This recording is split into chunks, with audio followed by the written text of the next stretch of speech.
welcome to the Old Man Orange Podcast. I'm Spencer Scott Holmes. And I'm Ryan Dunigan.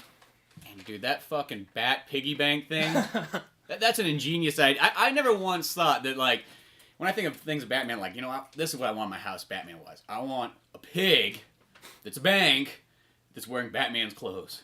Yeah, that was actually a total thing I found by accident. There was no part of my brain that was like, I want a pig that's dressed like Batman. I just came across that right there.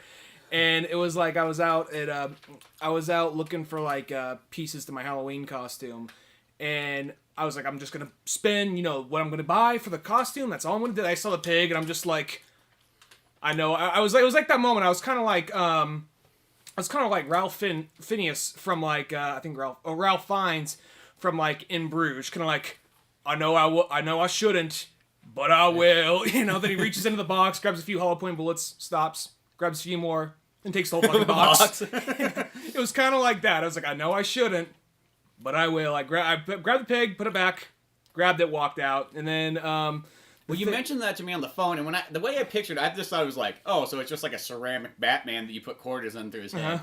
I didn't realize it was actually a pig. It was actually a pig in Bat's clothes. Well, first I saw there's a Wonder Woman one. Like, if there's a Wonder Woman one, there's got to be... There it is, Did they have anybody else? What? They had some Ninja Turtle ones. They had, like, some Disney bullshit. I don't remember the rest, but yeah, that was... I just saw... Once I saw that one, the others kind of blurred out. I got tunnel vision on the thing. It's just like, I see what I want, and I know what I'm gonna get. Yeah, and it's like, I don't even fucking need it, but it was just like... God damn it, I'm just gonna fucking buy it. Screw it. It's only like $10. So... Well, yeah, that's $10 well spent. That thing's now gonna be my idol. It's gonna be my golden idol. Someone's like, throw me the whip. Like, throw me the pig, Throw me the whip first! No, throw me the pig! Yeah, it's gonna be like that, so... And then you throw this, somebody throws your pig, you're like, ah!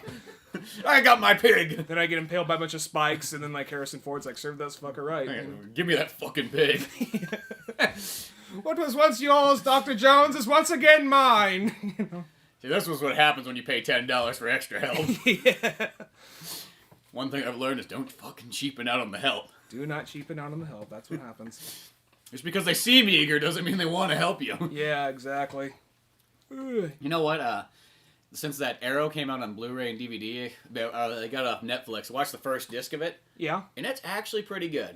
Really? I mean, I would say it's a 50-50 show. It's kind of in a sense like 50% of it was made for Green Arrow fans, 50% of it was made for people who don't like comic books and are like, we gotta get this guy in here. I figured as much. I know that, like, Deathstroke's in a pretty early episode. Well, in the first 6 episodes, Deadshot was in it, Deathstroke was in it, and the Royal Flush Gang was in it. Royal Flush Gang, really? Yeah. Now, they didn't have powers or anything. They just kind of... They remember, like, Flash villains. They're like telling Oliver, he's like, your dad got us out of a... Or he closed the whole plant and sent it over to China, so we're out of work, so this is why we're fucking robbing banks. So are they, like, in, like, white jumpsuits or anything? Or are they more just their clothing entails? Like, oh, what it is they got, like, hockey masks on, and the hockey mask has, like, cards, like, on it. So it says Ace, King, Queen, and the card's shaped on there, like, it looks like a card face on it. And they're like Jason masks, more or less? Or hockey sort of like Jason masks, in a sense. And they're just wearing...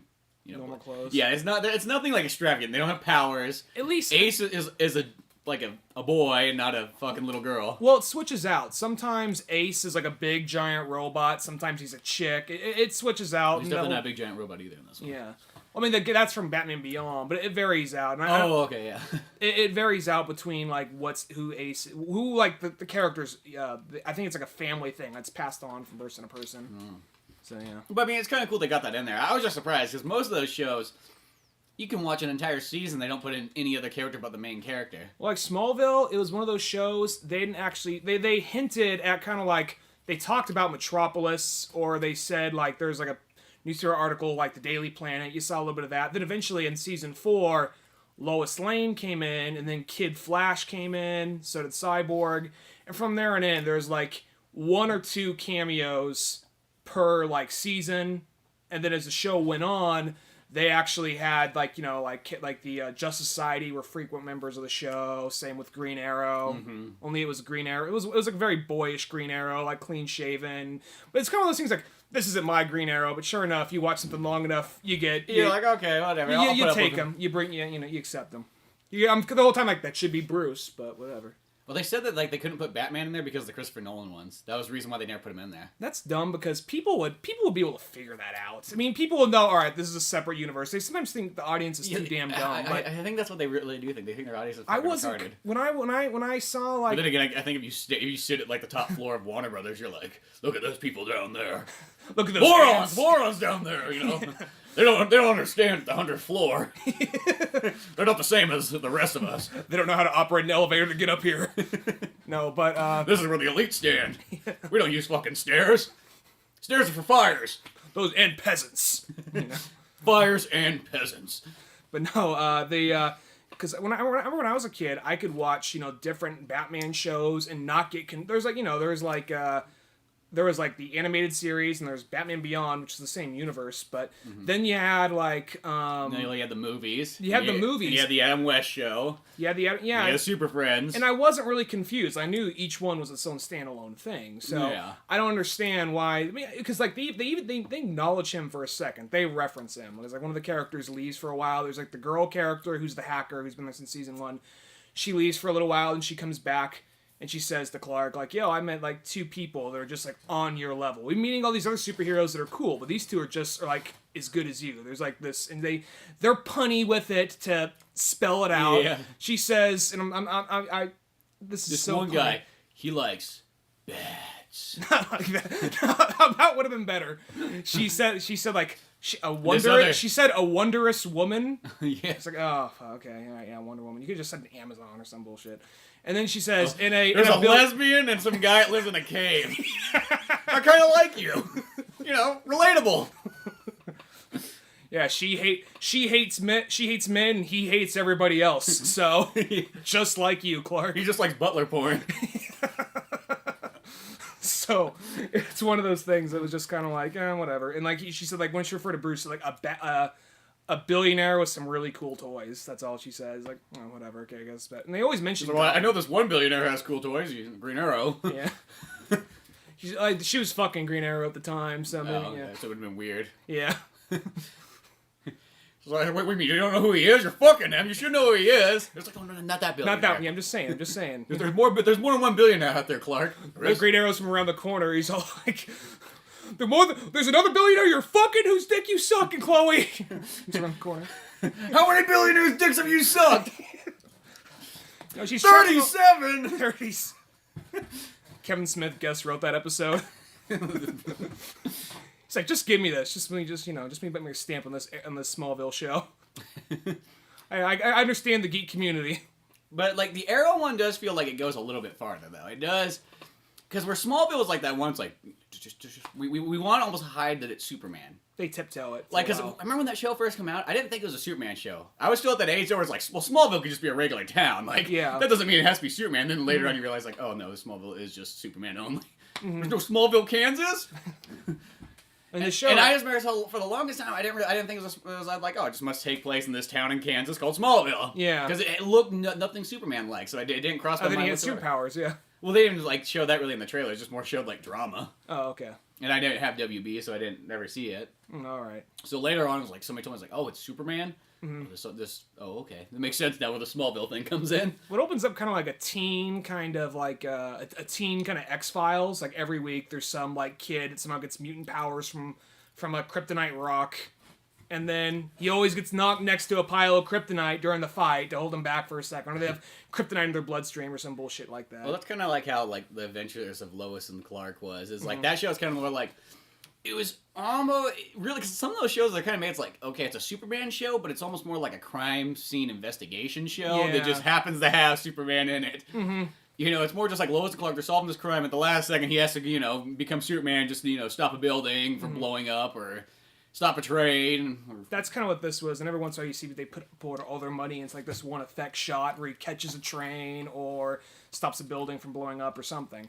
But it would always be like, eventually like they reach a point where they start like, okay, for this, I think it's like by season 6 or 7, they're like, okay, there's gonna be a villain that's the main villain for like the whole season. Rather before it was just kind of whoever came in. Mm-hmm. So it's like, all right, this season it's Brainiac. Next season it's Doomsday. Season after that, it's Zod. Then it's Darkseid. So that's cool. Yeah, but Darkseid, he's just kind of a black cloud of mist with red eyes. So I'm a half-assed. They kind of like, appears in the shadows and you barely see him. So he possesses people. So. Well, the Arrow one's pretty good. I mean, like... It's like, keep on going on the Smallville. You keep trying to it does have, like, the falters of, like, in a sense, like what I always say, every TV show, and this is why I think I'm just not a big fan of TV shows, and I guess when I watch a TV show, it's just from watching so many movies, and movies are always, like, they edit those down, like, so the movie just runs generally as smooth as can be. I mean, we all see movies that could be edited down farther, but that's how a movie is. Where a TV show, it's the exact opposite, where I feel like, okay, we got 30 minutes of story. Not enough to make it a 22-minute long show. So we gotta fill up with 15 minutes more of extra shit that's really not important to the story whatsoever. Is it like the 45-minute thing, or is it like 20 minutes? No, they're 45 minutes. Well, if it's 20 minutes... See, every single time I watch every one of those episodes, I'm like, if this show was just like the same length as like a Justice League episode, this show would be just like, just focused only on Green Arrow. Because the downfall, though, is like it's kind of got like... There's always the B and C stories that have nothing to do with what's going on in the episode. Yeah, that's kind of a fault of a lot of shows. Because it's kind of weird, because Green Arrow, like, it takes that story. I know there's a comic book that came out a handful of years ago where Green Arrow was on, like, an island for 5 years. And pretty much this is where he became, like, a man, pretty much. That's his origin, yeah. Yeah. Because before he's just like, I was just a playboy billionaire son that just fucked all day long. And then he comes back and it's just like, well, that fucking thing's over now. I don't fuck. I fuck crime. Yeah, I fuck crime now. Not just any chick or dude or who knows. It was a drug-filled time. It was the 90s. A lot of X. Yeah. A lot of raves. It was actually the early 2000s in this story, but yeah. Yeah, whatever.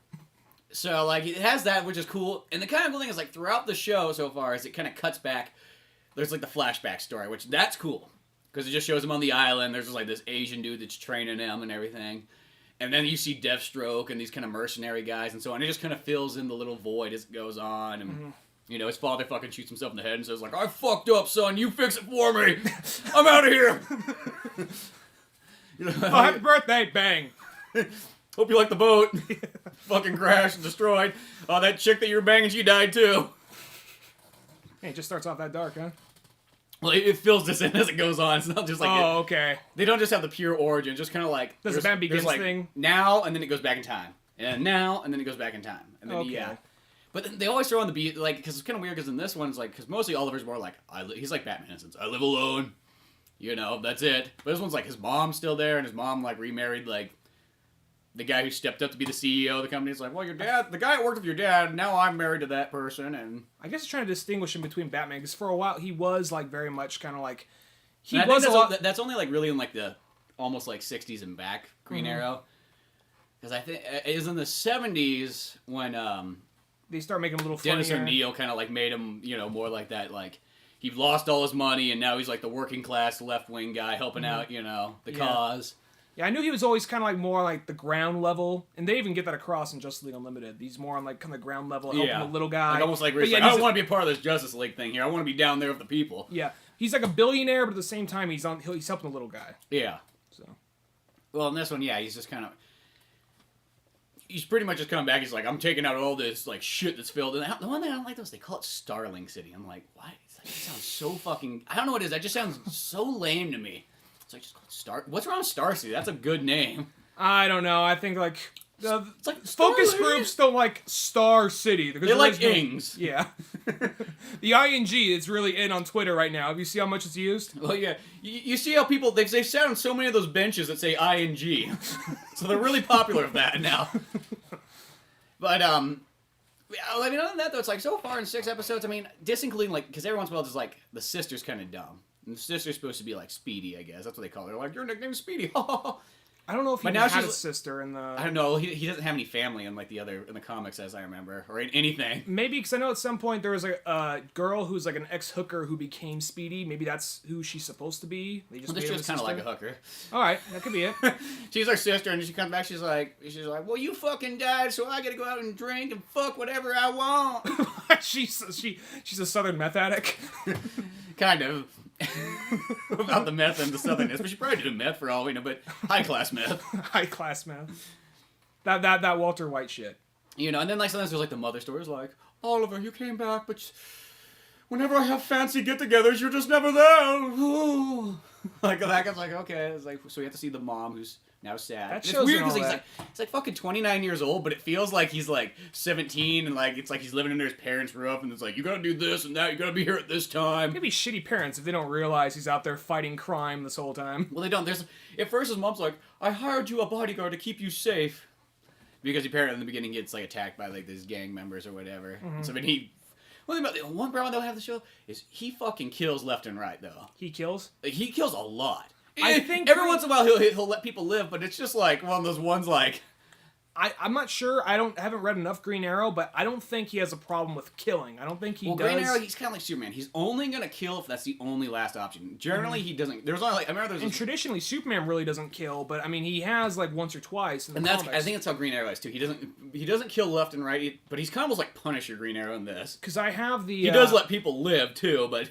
Because I have the Kevin Smith Green Arrow book, Sound of Violence, and there's a part where after his son gets shot, he goes up to Onomatopoeia, pulls back the window, he's like, open your mouth. He's like, open your fucking mouth! He puts the arrow in there, like, if he dies, so do you. So, I mean, granted, Batman's had moments like that too, but he never goes through with it, so I can't really say. Well, I think that's the one difference. It's almost like the difference between him and Batman is Batman will, like, not kill whatsoever, where, like, Green Arrow, if it does come down to it and that's the only choice, well, in this one, he's got fucking choices, but just like, whatever, fuck that guy.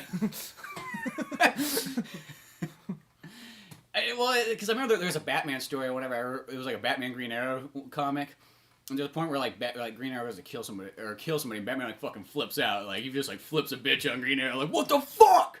We don't fucking do this. You get out of here. Which one was that one? I think it was the Poison Arrow one. I haven't seen that one. I have to check that out. It's a Dennis O'Neil one. I think that's the one. I could be wrong. Sometimes these things start to run together over time. You know, I feel bad saying this. Given how many Batman comics I have, you think I would have one Danny or Dennis O'Neil story, but I don't. Well, it's like in a sense, it's like a modern. It's like 1995 Dennis O'Neil story. Really? Yeah. Oh, okay. Because I know he was big in the 70s, right? That was but I guess all comic writers, it's like you kind of forget. It's like, well, they do keep writing. They do. It's not like they write for like a decade and say that's it, man. They had enough. I think Dennis O'Neil. I think he introduced the whole Venom. He did the Venom one with Batman. He didn't introduce Bane, but he introduced Venom. No, I think he wrote the Bane. Didn't he write the Bane one? I have it over here. One second. Go look at it really quickly because I wanted to say he wrote that too. But I could be wrong, so maybe you... Got it right here. What's it say? It says by... it says everything but the fucking writer's What's it say on the front? Nightfall, Volume Nightfall. 1. That's all it says. I could have swore that when I was looking at that online, it said it had his name There's on a bunch of writers on it. No. He's not on Doug that McCohen, Chuck Dixon, Alan Grant. one? Oh, okay. No, but he was probably a producer in here somewhere. He probably was at some point. Because first time, I could have swore his name came up on one of those, but maybe not. Yeah, but he created Venom though. So. Yeah, he created that, and he's kind of the guy in a sense who turned around a lot of these characters, like Green Arrow and Batman. He brought Batman back to a darker world, you know. And yeah, so and I want to read more of his stuff because I always hear about it, but I mean, I've read some of his stuff, but I don't own any of his books, and I feel like I should, given how he's like one of those landmark members. Yeah, of DC. in a sense, you can really say he's the original, or Frank at least Miller. one of the original guy before Frank Miller Yeah. to kind of take bring the comics to like a more serious. But still keep it with it. He like he didn't. I don't know if he created Ra's al Ghul, but he used Ra's al Ghul a lot, or Raj al Ghul, which I prefer. But yeah, some people get so fucking touchy about that. Raj or Well, Raz. I always feel like when it's in a now, perfect. Here's my example. I always use. Now Mario, like Super Mario, he says his name in the game. It's Mario. It's not Mario because he says it. Now, if Mario was a straight-up comic and it never said his name, I feel like that's when you can pronounce things differently.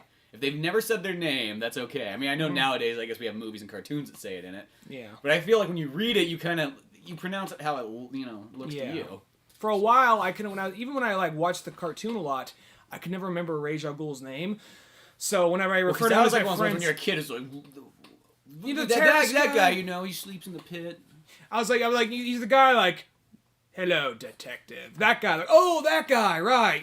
That's how I distinguish him. That's really a character that does not stick out to a kid, though. I will say this: that character, really, when you're a kid, you just kind of like he becomes way cooler when you get older. And when I saw Batman Begins, I'm like, well, who was that guy? Oh shit, that was the detective guy, was it? Yeah. And then like right after I saw the movie, like I said, I bought Batman Hush, my first Batman comic. Read, I'm like, oh fuck, yeah, that's the guy. Yep. So that's awesome. Yeah, because I just remember as the show, it just didn't stick. You know, Bane sticks, Mr. Freeze sticks, Riddler sticks, Joker sticks, but just that one as a kid, I don't know. Because he's like a Bond villain. Yeah, those characters that are more realistic, I think, don't stick as much. Even though I know he's got that Lazarus Pit. Well, take away the Lazarus Pit, he's a pretty down to earth character, or pretty down to earth villain, I should say. But that Arrow show is definitely worth checking out. You know, if you saw it cheap on DVD, buy it. I would say it's pretty darn good, though. Overall, it's got like my marketplace. Like, he does kill left and right. I mean, he's killing everybody. He fucking shoots Deadshot in the fucking eyepiece. Does he kill Deadshot? Yeah. Oh, I wasn't sure if he just... Even though so far it's once like, well, I'm kind of going like, well, when the fuck is a Green Arrow villain actually going to appear in this? We're getting all like the Justice League characters. How do they make because they made Deadshot look like a cowboy in Smallville. Well, then they have a little like laser thing, a little like kind of like eyepiece that came over, like a little eye aiming monocle thing. How's he look in this? He's okay. It's one of those ones like, because you see Deathstroke and it's like, okay, well, Deathstroke has the fucking like hood mask thing over his face.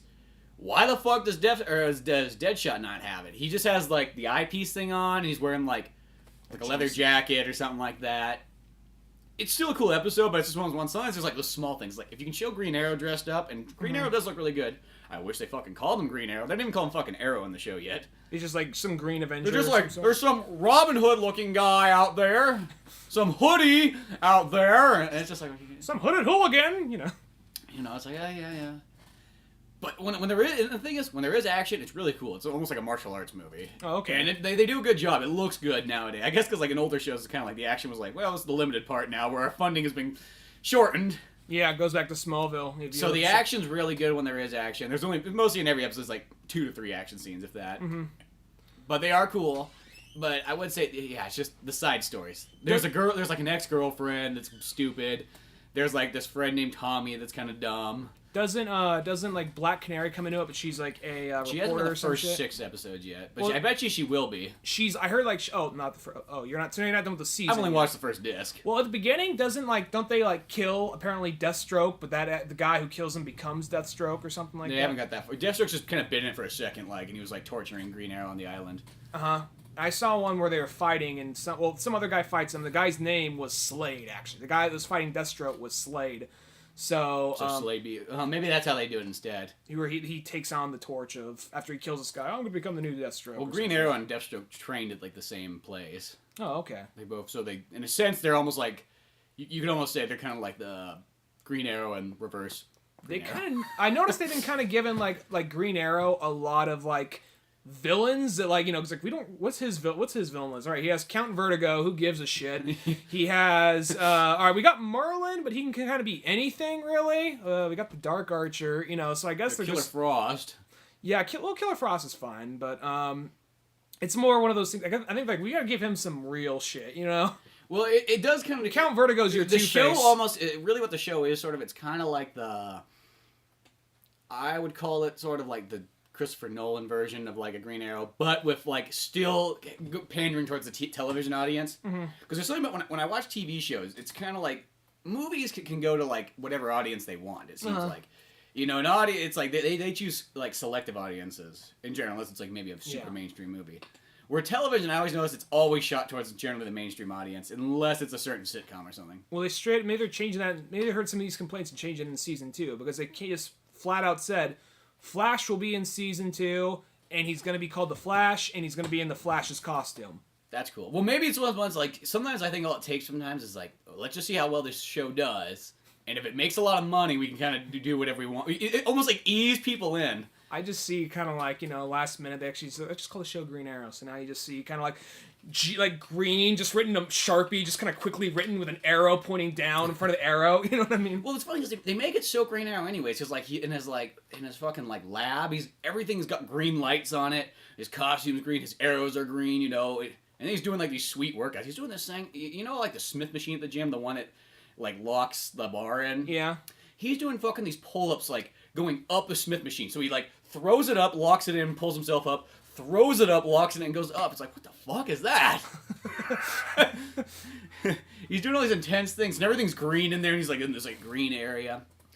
And then like or I was speaking of this earlier, like his mom hires him like Smokes a lot of green too. She's smoking a lot of green. But his mom hires him like a fucking bodyguard at first. And first you feel so bad for these guys because he's just like ditching these guys left and right.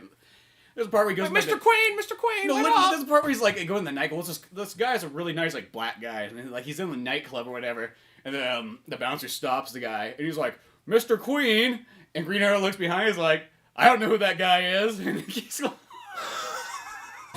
and the guy's just like, fucking this job. It was easy before. Everybody else has been a pleasant surprise, but fucking Oliver Queen. But later in the show, though, that guy becomes pretty much like his Speedy, actually. Oh, that's cool. So later he gets brought in. Yeah, so he's like the only guy who knows the secret. He works along with him. Oh, okay, that's cool. He even gets to dress up in the Green Arrow costume. Really? Well, there's a part, too, where like the police officer frames him. He's like, we fucking know that you're Green Arrow or whatever. And Green Arrow like takes this lie detector test and passes it because he's Green Arrow. He can fucking like he can lie and tell the truth at the same time. And then at that point he's like I can't. The black guy has a weird name. His name's like Diddley or something like that. Diddley. I almost want to say he's like Diddler. But if it's like I think it's Diddley. And he's like you gotta put the costume on and go stop this like crime or whatever. So he does that and the cops are like, fuck. Well, I guess this guy isn't him. Yeah. I guess it's one of those things like... I really... He needs... They didn't make that guy, though, put the Speedy costume on. It could look better. It doesn't have to look like the old one. The red with the yellow hat. This guy's hat. like 40 years old. He's taking, like, shit from, like, a 29-year-old guy, like... He's like, and this guy's like, I was in fucking, like, the Gulf War now, and I have to take shit from some billionaire guy who now knows more martial arts than I do. The actual actor's like, I'm his fucking sidekick. I don't believe it. I can kick this guy's ass. This guy's like twice. I mean, like, don't get me wrong. Green Arrow's he's really buff and ripped in this one, but this black guy's like twice as big as he is. And he's just taking shit from it. We just find out it's like, no. I was just letting you think you were in charge. It was me the whole time. Don't diddle with Diddley. The show just changes in now. It's just like the black guy, the Black Arrow, the Diddler, Diddley. No, but I think it's one of those things like I haven't really read enough. I'm trying to get into Green Arrow. I haven't read enough Green Arrow to actually say. I feel like that's one of those ones. There's two types of comics I feel like I could go back and get pretty quickly caught up on. Mm-hmm. I know Green Arrow's been around for a long time, but they feel like they don't print nearly as many Green Arrows. It's not like Batman where he's like every like 6 months there's like an extra like almost 8 to 10 Batman books you can go out and buy. Where Green Arrow's more like once a year they give you like 1 or 2 books. Volume 3 comes out fairly soon with Batman, doesn't it? The Joker story. I just pre-ordered it, and this actually Amazon moved their minimum shipping for free shipping. $35. It's $35. It's at $25 now. And I was sitting around, I was like, fuck. It's like, well, I don't got $35 to spend right now. So it's like, what am I getting? And I was like, you know what I'm gonna do? I'm gonna pre-order because when you pre-order stuff, they don't charge you till the thing comes out. So my way of saving money is like, okay, I'll get that book. That's a pre-order, and I can pay for that. And then I pre-ordered the Nightwing Volume 3 because it doesn't come out till December, and I was walking around, I was like, fuck, everything else comes out November 1st. I don't want to pay that right now. And then I go, well, fuck it, I'll buy Batman and Robin Volume 3. I don't have number 2 yet, but I'll get number 3. That comes out later.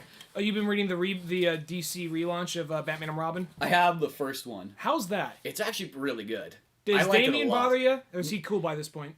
I've actually come to like, okay, I don't like Damian in those first ones where he's in because he's kind of douchey. And, he still has his douchiness, but he has kind of come around to me. I will say that, like, he doesn't really bother me anymore, and I do kind of go, okay, I kind of accept him as the new Robin. What about Grant Morrison stuff I let you borrow?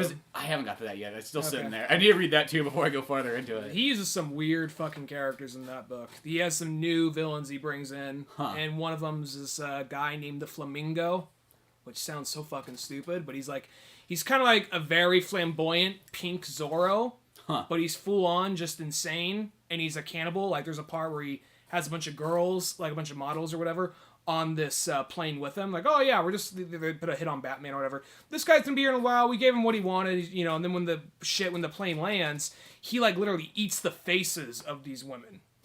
It's just really weird, crazy shit. He kind of adds in this weird Adam Westy kind of like sense to it, but then with like this very dark, which actually just makes it that much more darker. Well, his stuff's always worth reading at least, even if it's kind of weird or out there. It's always like you feel like I got something I was never expecting. Grant Morrison is one I usually got to go back to and reread because first time around, sometimes I say you get this weird like what the fuck was that, and then you go back like oh wow this guy's a genius, Yeah. So Plus, you hear him like in Batman on Batman. How He's like one of the best people on there too. Yeah. And just how all over the place he is. He always brings up things you never really think about. I know, and I liked when he was talking about his like favorite issues. Like he pulled out these ones that was just like, it was just like something was just weird and totally forgotten, but like it almost made like a good point. Like you're like, well, that I could see how you do see that in there. He almost like brings up the light in sort of like a dark room. Mm-hmm. Like I'm kind of wondering. There's still some things about the 52 relaunch. I know it's 2 years now, but there's still some things I still want. I just want like to sit down, Dan DiDio, Scott Snyder, Jeff Johns, Judd Winnick, and Grant Morrison. Like, all right, explain this to me. You know, Grant Morrison's gonna say. Well, Grant Morrison, like he's kind of like the guy. Like he wrote like those kind of like final like old, I guess, storyline books. In a sense, I almost feel like he's not like. Well, actually, he was doing Superman. He did Superman, but he'd probably be come in like. I think everyone else would be like, well, you see, the whole thing with like Superman in Action Comics is, well, the reason he's almost the same age is Nightwing is fucking Grant Morrison probably come in like, listen guys, if you think about it, every individual comic's a reboot, every individual comic's its own. Grant, shut the fuck up. You know, be something kind of like that, you know. But we gotta bring this realistically to him.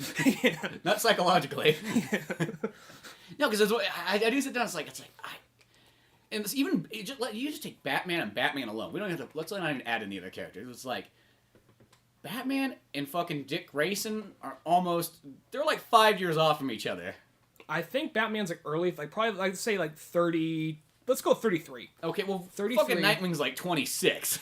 Yeah, I thought maybe Nightwing was like 22 or something. I feel like he's a little bit older than that, though. Okay. Because I've read the first two of that, and if he feels older than that. And Clark feels like he's like in his mid-20s too. So. Yeah, well, yeah, in that one. And I think that's like, if you like the other Superman one, the one's not the Action Comics one, it's supposed to be Superman like he's already been doing this for a while, kind of like the Batman one. Mm-hmm. So it makes me wonder, is the Detective Comic ones? Because the only one I've read out of that was the one that came in like the sampler thing, I guess you could say. Oh, I don't know. Is that like Batman like starting off then? Well, we're gonna get Batman Zero Year though in like a few months. So yeah. Well, I always kind of feel bad for the people that like, because we always hear about Scott Snyder's Batman. Well, there's 3 other Batman comics that are running alongside that, not including even like Nightwing, Catwoman, Batgirl, and so on. Mm-hmm. And even Batman Incorporated. I take that back. There's actually even more. Mm-hmm. Well, Batman Incorporated just ended. Yeah, but there was like 2 New 52 ones, so I guess you could sort of say. But yeah, it's like there's Detective Comics, then there's Batman the Dark Knight, and then there's Batman and Robin. I never read Batman and Robin. Batman Dark Knight, what I did read, I was pretty disappointed with. I'm just going off the one issue I did. Yeah, I feel kind of bad going off one issue, because we all know there can be a slacker issue in everybody's book, but... It was just kind of like, I mean, I'm not saying like Black Mask is my favorite character, but it just like, they totally changed Black Mask, and he was almost kind of like, Batman, look into my eyes, I control you. It's like, no you don't, shut the fuck up, punches him out, and it's just like, that's it? Yeah. Really? Since when was, I thought Black Mask was like the Tony Montana of like Batman's villains, you know what I mean? That's how I always thought of him as. Now he's just some like... Well, Black Mask got the fucking shaft in the new Batman game. Yeah, so you finished that. Yeah, so I guess this is technically our part 2 of Batman, like, because the other time we started off in Batman, then we beat the game and get to finish that off. Yeah. You know, I as far as the story goes, I really, you know, I enjoyed it. I mean, I know it's kind of one of those ones, kind of the inevitable. It's like, okay, it comes back around the Joker. But I am kind of bummed for as much as they advertise Black Mask as being like, Black Mask is going to be the main villain of this game and everything like that. It was like, he's really barely even in the game, and he just gets the shit beat out of him by like Joker. Mm-hmm. The Joker's pretty much Black Mask at the very beginning of the game anyways. Mm-hmm.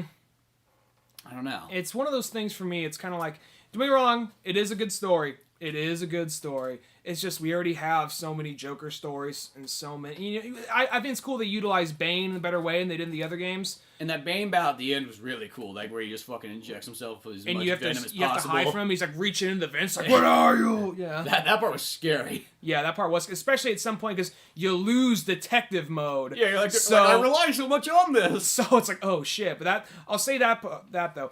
I kind of like the fact that you lose detective mode, because, I mean... It makes it kind of... Detective mode's almost like... It sort of is the cheater button. I mean, I try not to use it too much, but I understand why you use it, but at the same time, it's kind of like...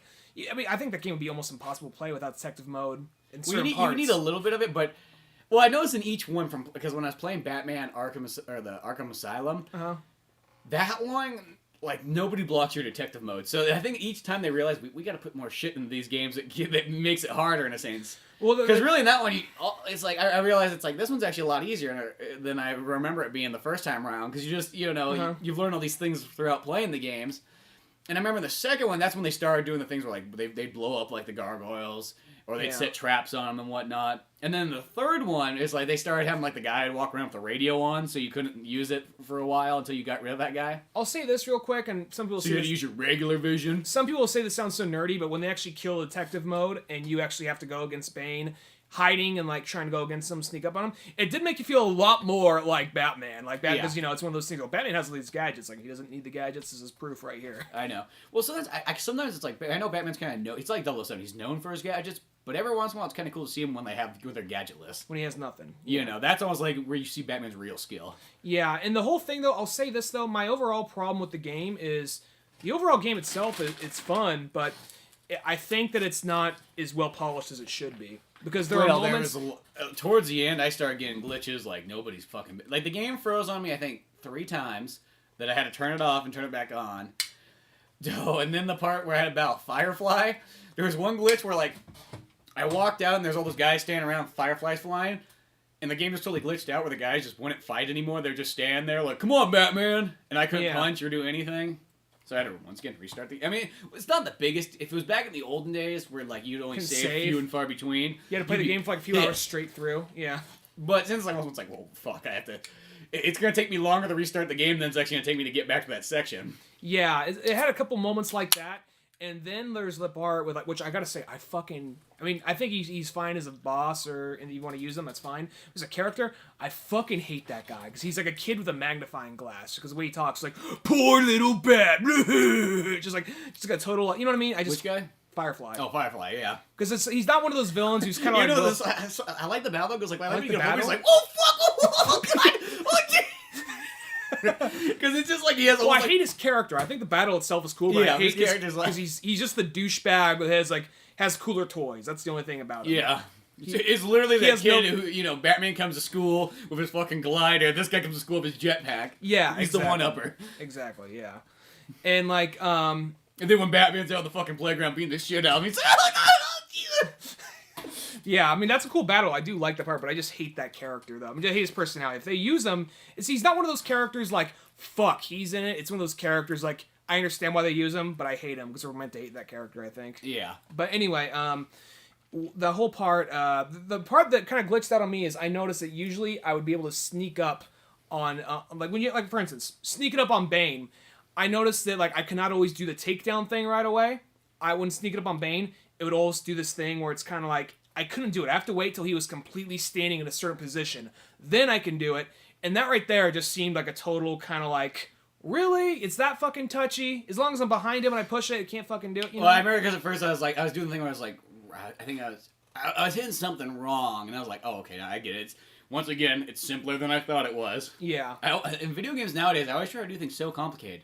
Well, I think it's just because in the olden days, that's how they made you do it. Well, it wasn't that. It was more like you would get behind him and you would have to like... You'd have to, like, do the takedown when he was in a certain type of position, but it's kind of like, you're behind him, he has his back to you, why not right there? You know what I'm saying? Yeah. And it didn't seem like it was one of those things kind of like, oh, it's time to be harder. It just seemed like it just wasn't smoothed out. That's all it really seemed like. I got another glitch that was, the fucking audio just went out. You know the part where, like, you're, I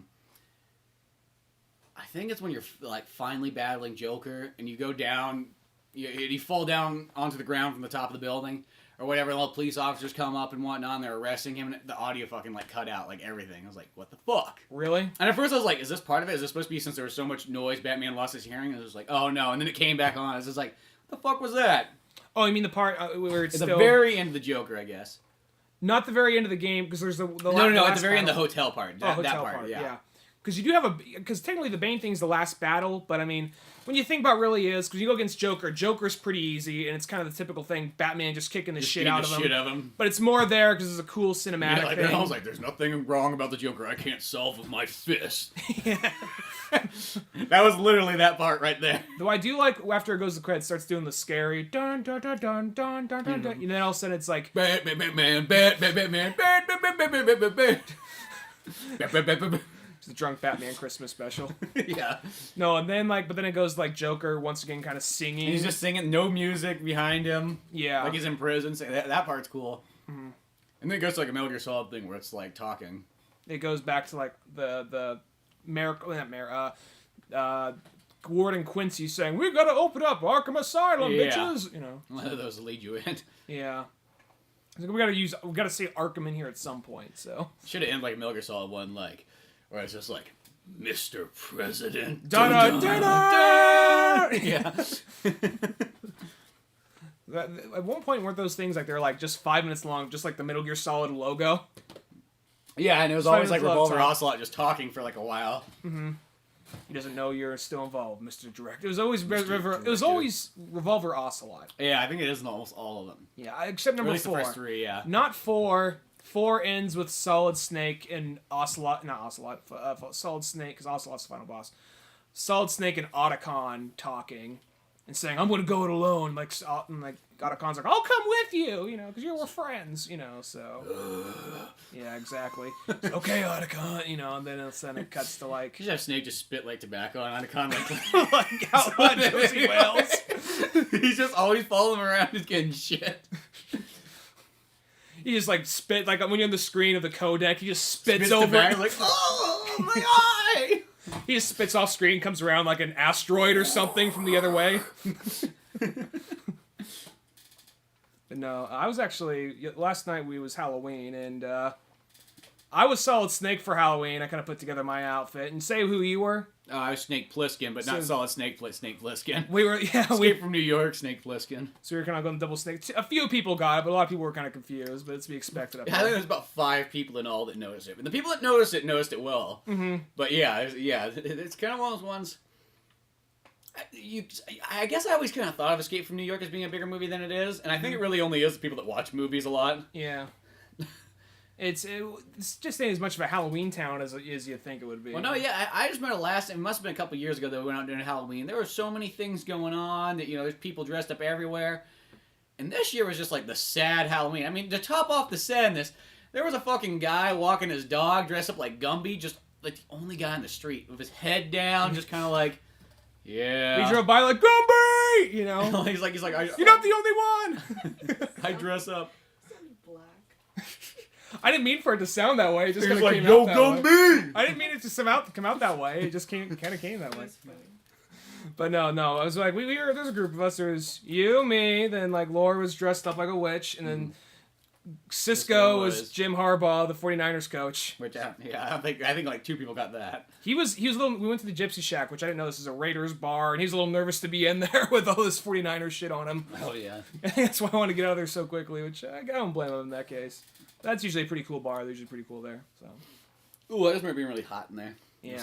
Well, then we were sitting next to the fire pit. I wish we can come back with some crazy Halloween stories. This isn't much of a Halloween town. It was really the saddest. I just, the haunted house thing that they set up every year in Sonora was cool. Mm-hmm. I mean, not amazing, but it's cool. It's like a charity thing. That's probably the most exciting thing we did during Halloween. But yeah, I just remember there being tons of stuff, and it's I don't know what fucking happened to Halloween. Yeah, I think it's a Thursday. Well, that shouldn't be the case, though. It's and I think the problem is when people start splitting up the days, well, they're going to do this on, the week before, and this person's do it the day after, and so then what happens is now you start spreading it out, and it becomes weaker. Mm-hmm. In a sense, it's not, it should be all on one day. No matter what, it's fucking Halloween's only on the 31st. That should be the only day for Halloween. Come on. Mm-hmm. Yeah, you got a lot of weekend parties for Halloween or something. That's just fucking stupid. It's like we don't live in the 50s where everybody's working a Monday through Friday 9 to 5 job. And plus Halloween's at nighttime anyway, so it's really it's serious. Who cares what day it's on? Even kids, I don't know if they get the day off anymore, but I remember when we used to get Halloween, say it was on a Thursday, you'd get Friday off. I never got that when I lived in downtown. When really? I lived in San Jose, we never got that. At Twainhart, we used to get that, and it was kind of I guess they're that sounds these magical. Kids are gonna be so hopped up on candy and we don't stuff want to fucking put up with it. Yeah, they're just gonna come in all groggy and throwing up and shit. Or they're gonna be little fucking Tasmanian devils spinning around the whole fucking class. I just feel that it's the next day thing. It's just I shouldn't have ate so much candy. Sugar hangover. Yeah. I'm just imagine just got a fucking headache. Just imagine just chubby little kid with instead of a 5 o'clock shadow, just has candy and just sugar and chocolate and smeared over his face. Yeah. dude, let me tell you about last night. It was fucked up, you know? But yeah, it was sad. Jimmy, can I hear your report? Fuck your report! You know? Exactly. Oh, look at it. There's a whole Skittle still left in that one. Whole bag. Man, I don't know what the fuck happened last night.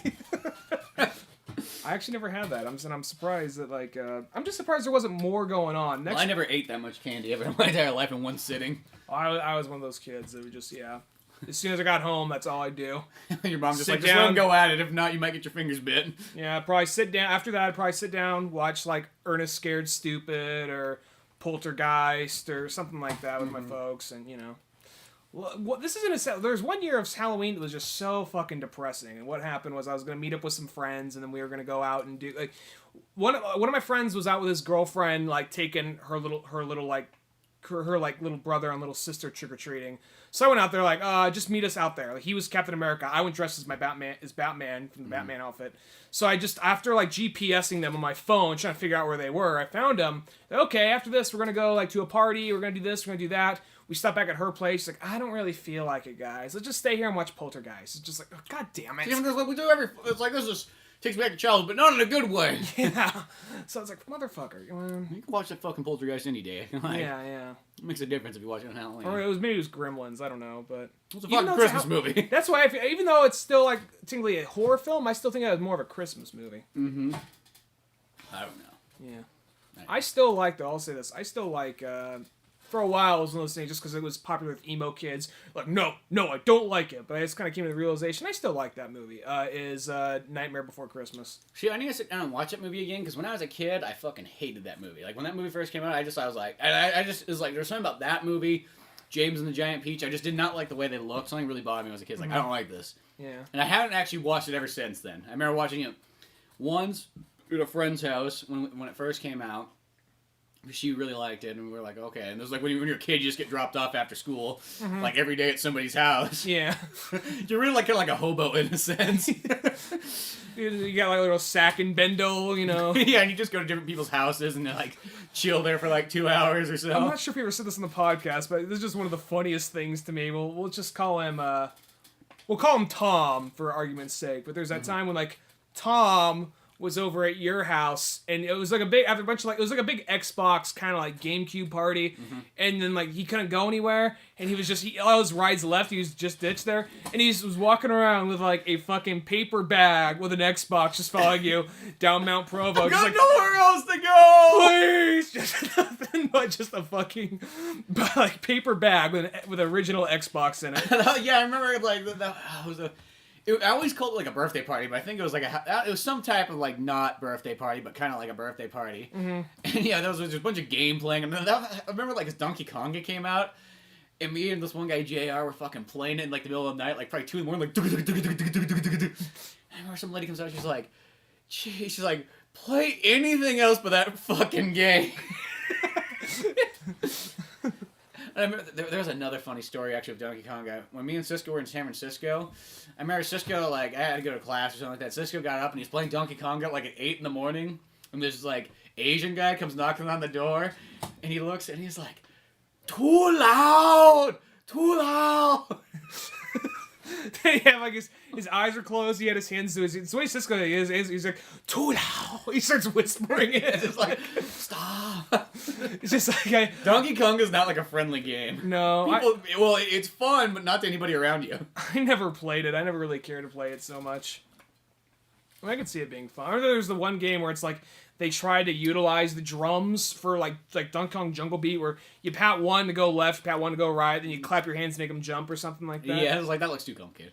Yeah, that doesn't seem. Yeah. It's like it's more like those ones like, well, for the people that have invested money on this, we gotta kind of give them something else. Exactly. Because I think it's one of those things like Nintendo always had a few things like we planned for this, but it always kind of like there was very many games for it, kind of fell through. Like there's many of those things that backfire. I think it's kind of like Power e-reader. Glove, yeah. Power Glove. Super Scope. Yeah, There's like a few Super Scope games. was really cool. It's just like There's like 2 or 3 games for it. Yeah, and I can't remember if you could use it like on Lethal Enforcers and stuff like that. Some of the few other shooter games that came out, or Terminator or something like that.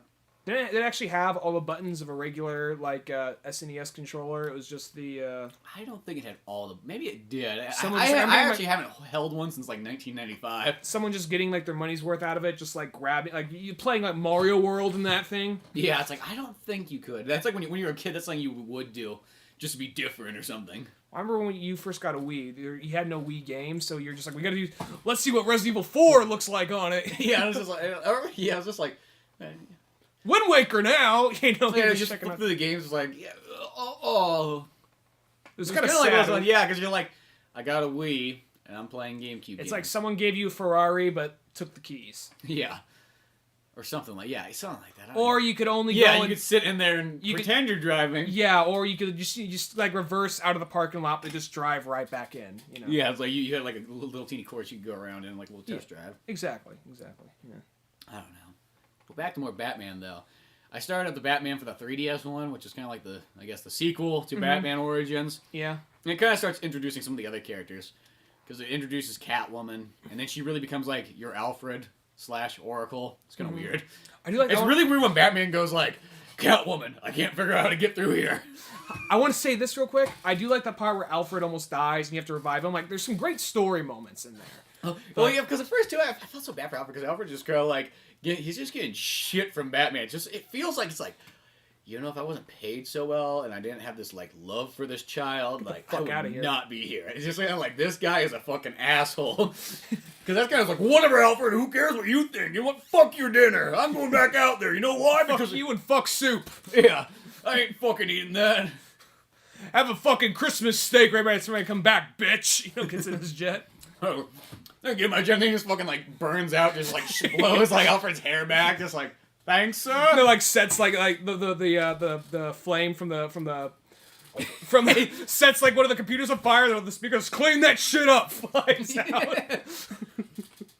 That's almost how it is. It's just kind of like a douche at the beginning. Or like lowers the bad jet, starts like doing donuts like on the back wheels, like making donuts in the middle of the fucking like the fucking landing bay, like fucking mop that shit up, Alfred, and flies away. But yeah, it is when you get back, it's like Bane just like raped Alfred.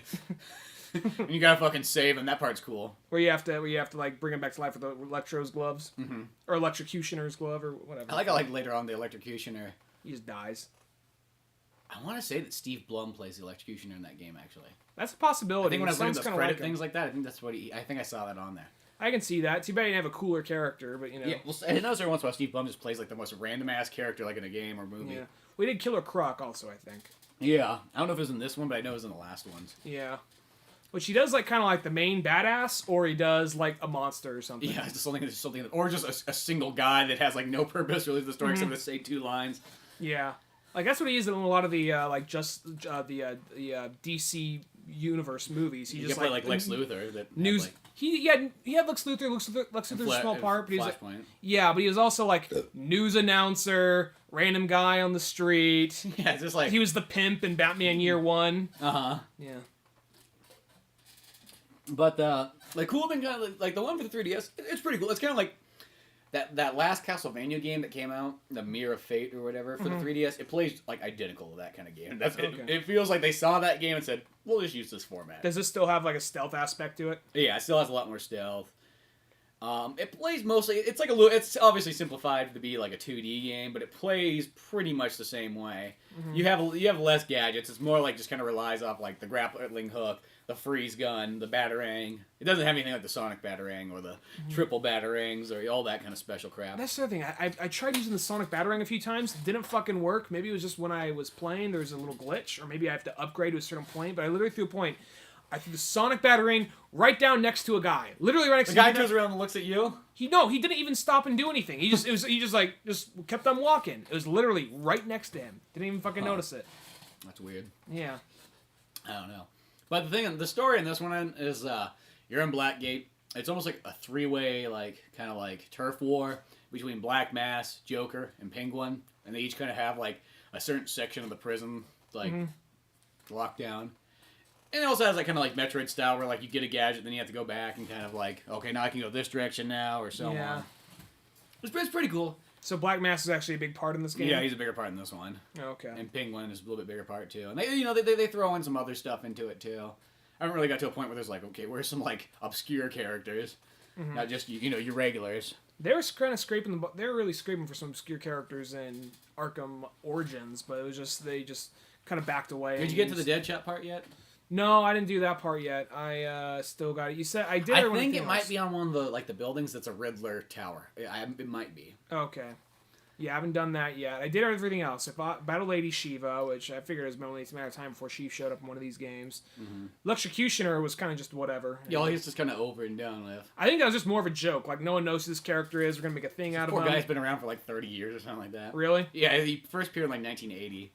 I looked it up. I was like, I'm like, when did this guy? I was like, I wonder if this guy's a newer character. No, he's like, oh no, he's an older character. Yeah, he's one of those characters they never really used too much. They're using Copperhead, but they made her. They're like, oh, let's do the safe thing. Let's make her like a chick, Well, apparently turned to a female like in 2006 or something. Oh, they did. Oh, okay.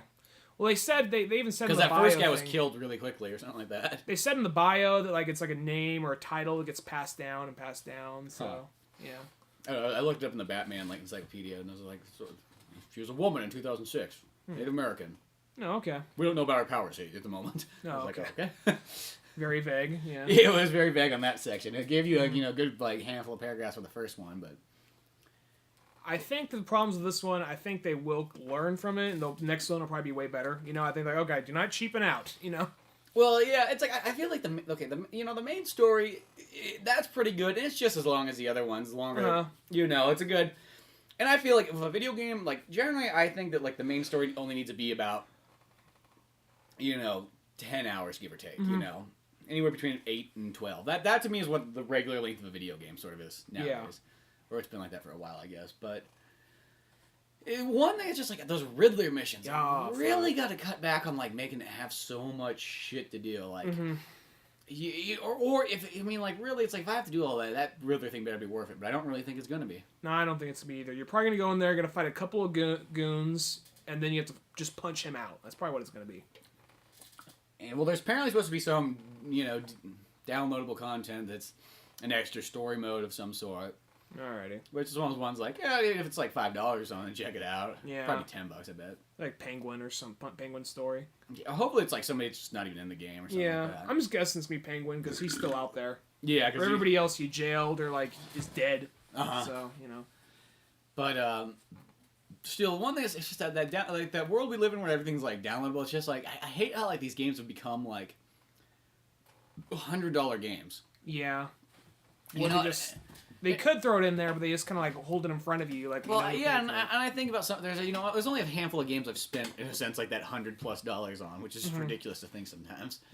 But it's like Injustice. I think I spent almost $100 on that game with all the crap that you had to download. I mean, don't get me wrong, it's cool, but sometimes I go like, is it $100? Like, what are we buying nowadays? Are we buying like Neo Geo games once again or something that's just really fucking expensive? Well, the thing that's annoying about it, it's not something that's kind of like, oh, this is a cool thing we thought of later. You want to buy it? Here, come get it. It's more like, no, this could go in the game, or we could just, embed it in the game and just let them pay for it later. So. Well, there's some of the Injustice things. I noticed that the download. Okay, like when I was downloading the characters, I noticed when I downloaded Martian Manhunter and Zatanna, they were like 100 and something megabytes. When I downloaded the other 4 characters, they were just like kilobytes, and they downloaded like in seconds. Meaning that those were probably already in the game and they just unlocked them. That was kind of... I didn't like that. Yeah.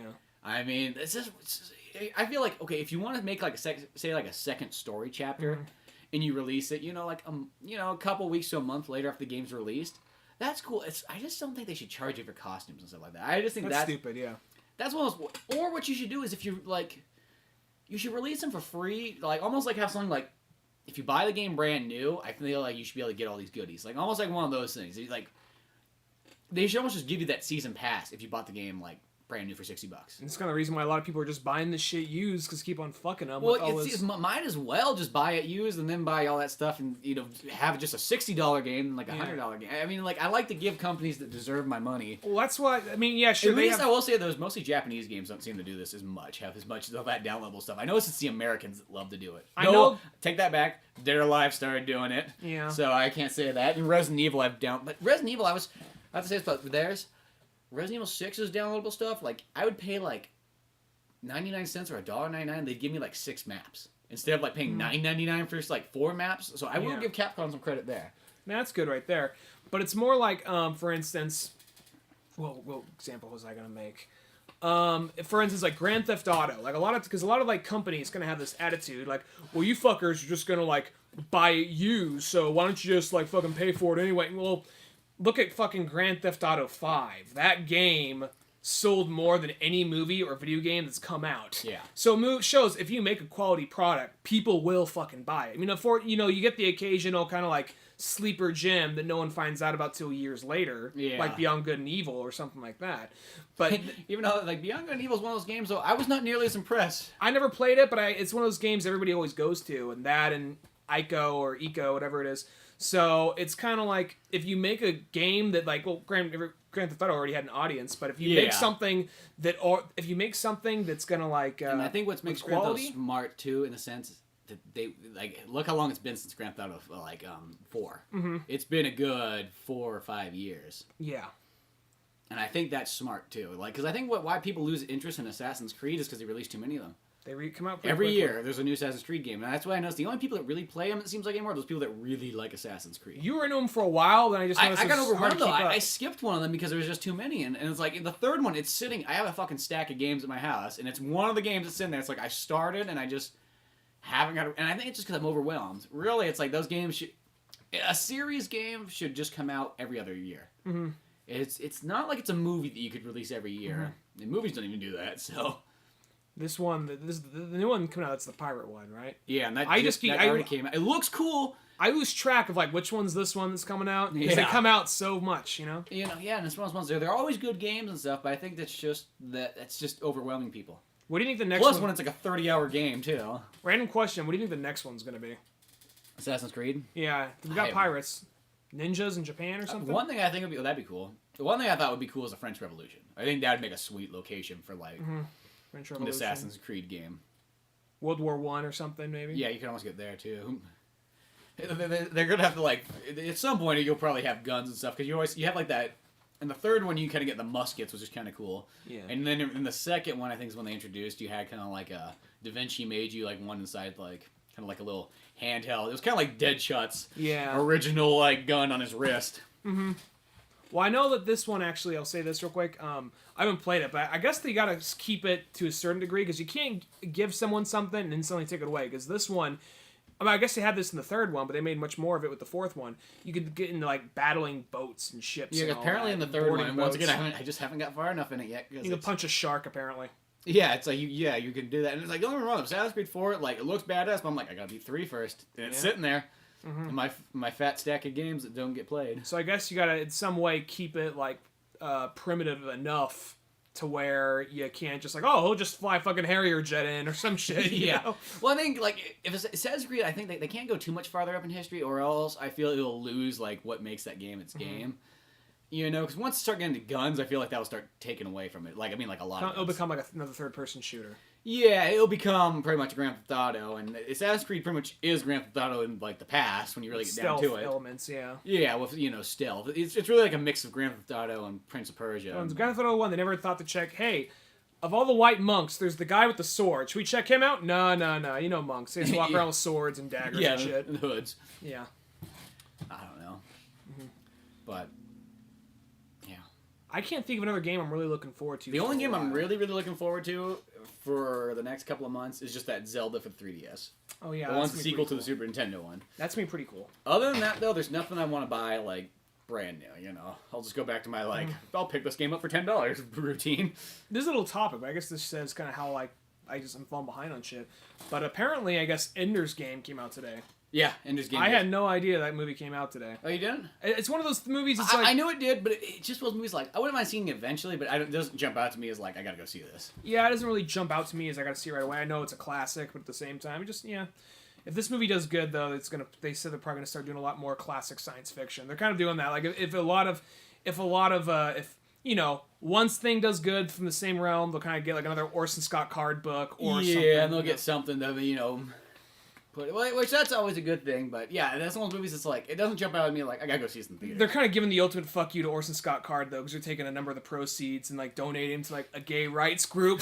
Just the fucking spine. Like, all right, look, yeah, we love this story, but we are not on this guy's political... We're not with this guy. Trust us. Yeah, one of those kind of things. Yeah. I found this hilarious story. I was flipping through the news, like, mostly what I do is just flip through Weave and go, like, what's going on in the world? If we got time, I got a story after that one. Okay, this is the title I saw, and it's from the Blaze, which I guess is Let me get comfortable the here. online newspaper. Homeless man nicknamed Grump dies in New York City doing one of the dumbest things you can do. When I saw it, I was like, I gotta fucking read this. That's a movie. That is, dude, right there. Listen, That's the name of the movie. That's the world's longest title. You can just call it Grump. It's like the guy's got a great name, fucking Grump. Okay, all right, I'm curious. Continue, please. I'm just gonna read the article. They do a fantastic job here. It says, a 45-year-old homeless man died after riding atop a New York City subway train. Something, his friend said, happened after he took a form of synthetic marijuana. Okay. So we got Grump out there smoking synthetic marijuana, not just the regular plant kind. Hey, State Palm! Yeah, Grump? Try this shit! Okay! Oh! Look at that! The subway train stopped. I'm gonna go fucking surf it! Says, a police officer walks down a subway platform. Oh, that's a picture. It says, Grump, as the man known as, according to his friend Pablo Reyes, suffered a severe head injury. Reyes. That sounds like an 80s like Latino pop band that just fell Pablo through. Reyes. It said suffered a severe head injury Wednesday after hitting it while subway surfing and falling between cars. Alright, just continue the fucking article. He was hanging out getting high, I told him. Stop getting high off that shit. It ain't no good for you, Reyes said, telling the New York Daily News that the victim... I just picture Pablo Reyes talking like, I mean, come on, now you gotta go interview Pablo Reyes, who's a friend of Grump. Someone's looking like, well, his fucking cardboard box he lives in isn't on the GPS, so how the fuck am I supposed to find this guy? Oh, he's blowing the guy we call Shaky Tits down on like 4th Street for a bag of fucking like cheap heroin. So telling the New York Daily News that the victim, who was not formally identified, has taken a drug known as K2. He probably was hallucinating. That sounds scary. K2. K2, isn't it? It almost sounds like, what's that? I got a drug story. Is K2 the mountain? One of the big mountains down in Himalayas? It might be. Okay. Neighborhood news site DNA Info reported more on Reyes' account on how Grump was injured. Reyes said Grump was riding between cars as the train pulled into the station and climbed up on the subway as the train slowed down.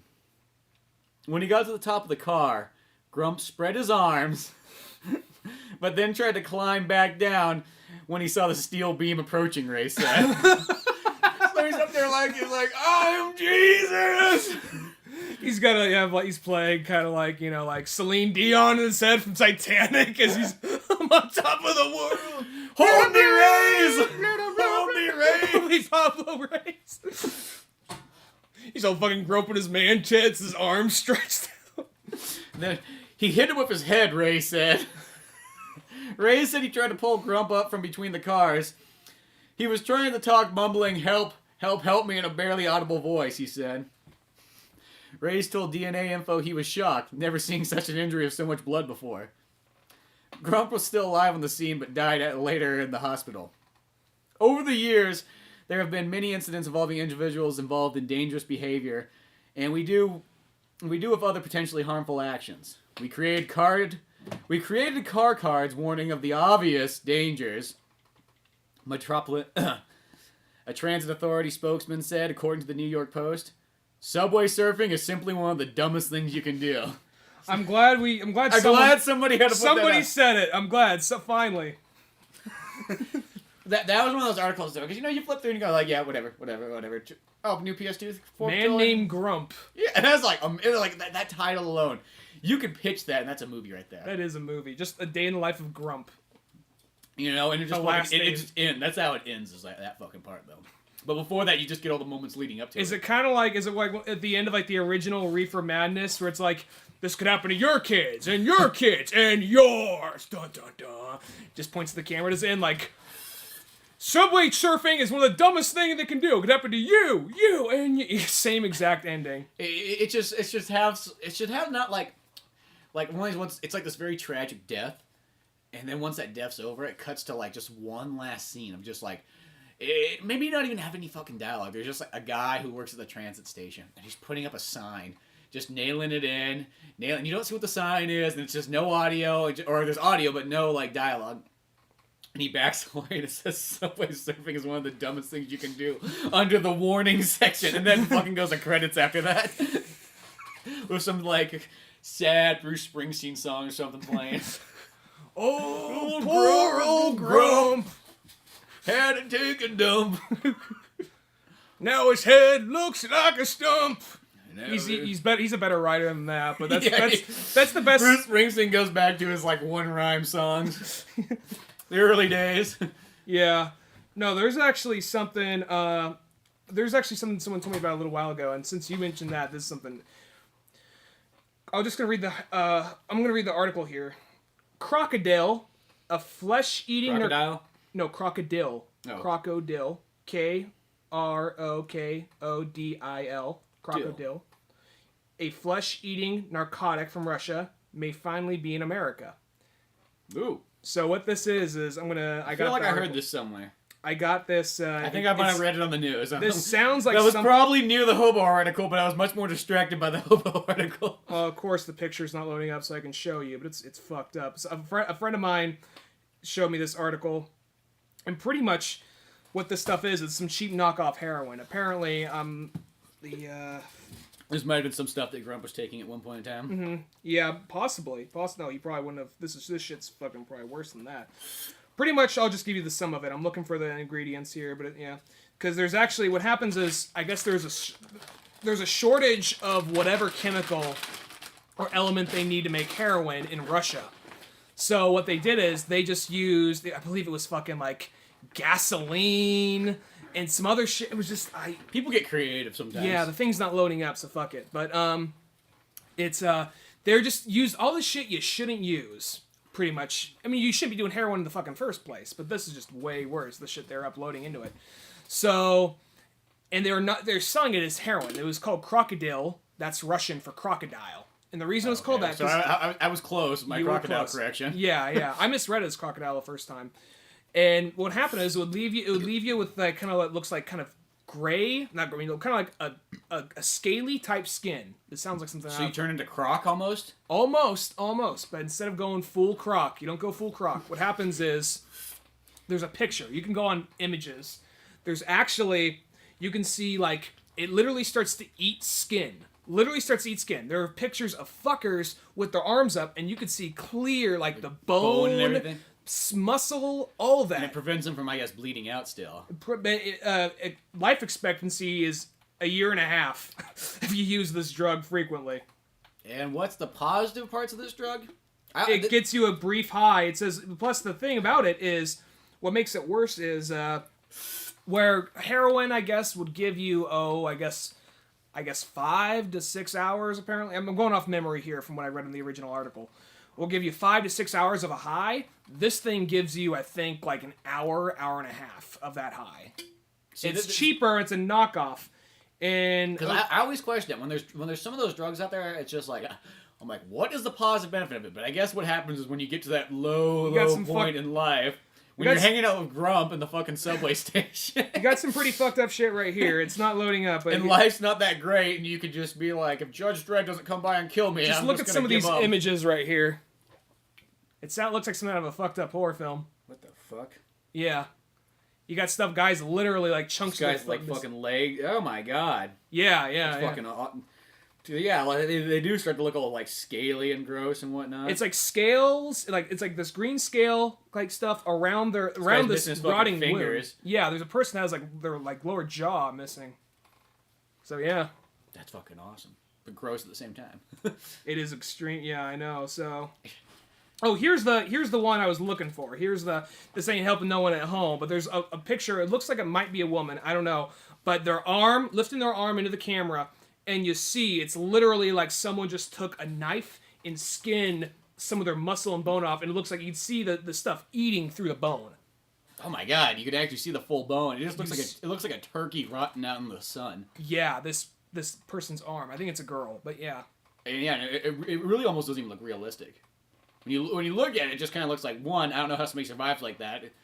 It looks like what would kill you before anything else is you get infected. You get infected. Because that is the biggest open wound. I mean, this is kind of like a bad joke. You know, we had for a while, we had all those jokes kind of like, like, in Mother Russia, drug does you, or whatever. This is the fucking case of that. This is the drug does you. Yeah. I just don't, I mean, I guess if you get to a low point and you're hanging out with Grump and... Grump, yeah. I think that's what Pablo Reyes was. Well, Pablo Reyes seems like the kind of guy who's... I don't know about this, Grump. He seems like the cautious hobo of them all. Like, I don't know about this, Grump. Don't you worry about it, Pablo. This is fun. Like Pablo and Ray. Pablo and Grump. Jesus. He's like, there was like Quick Draw McGraw. That's Grump. Then there is the little donkey with the sombrero. That's Pablo. And then when Grump smokes I don't weed, know he about becomes this, El senor. Kabong. I don't know about this, senor Quick Draw. You know, that's Pablo right there. And Grump smokes marijuana and then he becomes El Kabong. That's right. He had like some alternate ego. Yeah, because he became El Kabong, and then he was like the superhero Mexican cowboy. Mm-hmm. And he would hit people with guitars. That's right. I forgot about that. They should bring back a fucking serious live-action El Kabong where this guy just runs around and just beats people with a guitar. Just very dark, like Christopher Nolan in Quick Draw. Quick Draw. Yeah, just treat it so seriously. Clive Owens is Quick Draw McGraw. Who would be the donkey? Who's the little donkey? Who would be that guy? It'd be somebody who's short and funny. Well, let's think of someone like serious. So we're trying to go with like Chris Nolan's. Let's go with... Person should be still smaller than Quick Draw McGraw. Maybe, I can't think of anything Hispanic. What about, like, Danny DeVito? I've seen that too, but he's, like, older. Yeah, he's older. But still. Yeah, that could work. And I think, well, that's actually just kind of like the south of the border version of, like, Sancho Panza when I think about it. Yeah, I think that's what it's probably kind of based off of, because it's pretty much Quick Draw McGraw's always doing stupid shit. They were like, the other guy's like, I don't know about this. Yeah, he's the one like, I don't know, let's think this shit through. Hamburger Don't go sub. Hamburger had a lot of shows where like little like don't go Subway guys would follow big guys around who did stupid shit. Well, it was kind of like Yogi Bear. They did have that same format. I mean, you look back on a lot of those shows. I mean, the only ones I remember liking that kind of did follow that same format. I like Top Cat. Remember that? I like that one. That was one of my favorite ones when I was a kid. That was just a cat looking around to get like pretty much just party, alcohol, and pussy. That's what the cat wanted all the time. Yeah, and you'd always have like that coin like on like a string. Yeah, exactly. And then there is they just had a bunch. They had everything that was trying to be Scooby-Doo, you know? Well, yeah, once Scooby-Doo came out, like everything, it really, I was like the proto Scooby-Doo is almost like Bandit. Yeah. And like Johnny Quest, because he really kind of reminds you, it's kind of has like the same humor that Scooby-Doo would have, like, ha ha ha ha, Bandit, you're so stupid. You stupid fucking dog. Kind of like that. Yeah. And then you had everything that was just trying to be like Yogi Bear, where it was like there was the taller guy. The big dumb guy, and then like, who was always getting into trouble. And then there was like some authoritarian, like cop-like figure that, like, I don't want you, stop spewing fucking picnic baskets or whatever. And then stop fucking throwing like Coke parties. I don't know about these Yogi. Yeah. I don't know. Good old Hanna-Barbera stuff. Yeah. Well, it looks like a place to wrap it up at. Check out oldmanorange.com for more free funny. Until then, I'm Spencer Scott Holmes. I'm Ryan Dunigan. We will see you some other time.